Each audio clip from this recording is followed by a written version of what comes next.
तमाम लोगों की खामोशी, तमाम पार्टियों की खामोशी ने कहीं ना कहीं ये सोचने पे मजबूर किया कि हमारे मुद्दों पर बोलने वाले लोग कितने कम होते जा रहे हैं, या मुल्क में सियासत ऐसे मकाम पर आके खड़ी हो गई है कि जल्दी कोई बात नहीं करना चाह रहा है हमारे आपके मुद्दे पर। सियासी इख्तिलाफात भले हो, मेरे नजरिया किसी शख्स की सियासी पॉलिटिकल स्टाइल से भले मेरा ना मेल खाता हो, लेकिन मैं 4 मिसरे पढ़ता हूं, क्योंकि जहां मुझे गलत लगता है मैं वहां गलत बोलता हूं।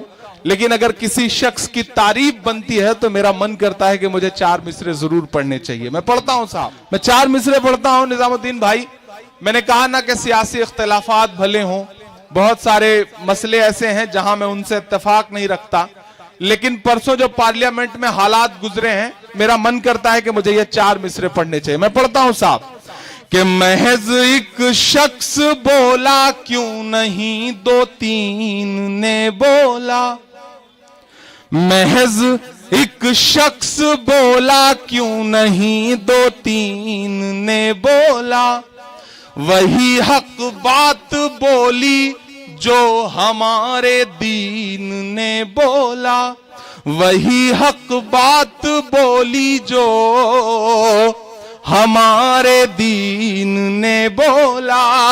बहुत से और एमपी भी उसी संसद में बैठे थे।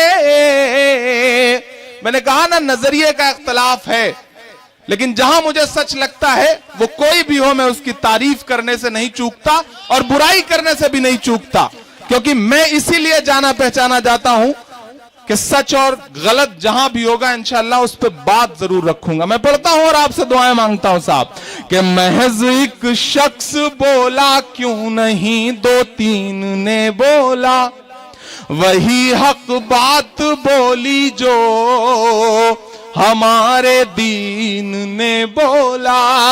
बहुत से और एमपी भी उसी संसद में बैठे थे, मगर बोला तो बस खुलकर असदुद्दीन ने बोला, मगर बोला तो बस खुलकर असदुद्दीन ने बोला। मैं गिरूंगा नहीं, कोई नहीं,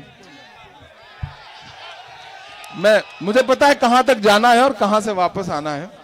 भाई साहब इस चक्कर में आ गए कि कहीं मैं माइक लेकर के अपने प्रतापगढ़ वालों के बीच में ना चला जाऊं। आप मुतमईन रहें, इंशाल्लाह दायरा पता है मुझे कहां तक जाना है। किसी को हटा ले प्लीज, मेहरबानी करके। फिर से नंबर दोहरा दे, नंबर सुना नहीं किसी ने। 1001 किसी की गाड़ी है, वो जिसकी भी हो उनसे गुजारिश है कि उसे हटा लें। जा रही है माइक वाले जो साथी हैं, माइक वाले बाबू जरा माइक तो बढ़ा दो। अच्छा, जैसे मैंने माइक वाले बाबू कहा, पीछे से एक साहब ने कहा नहीं डीजे वाले बाबू बोलिए। ये लोगों को गाने कितने याद हैं, उनकी जुबान पे किस तरह से चढ़े हुए हैं। माइक, अब आवाज आ रही है।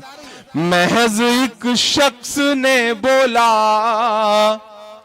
महज एक शख्स बोला क्यों नहीं 2-3 ने बोला, वही हक बात बोली जो हमारे दीन ने बोला।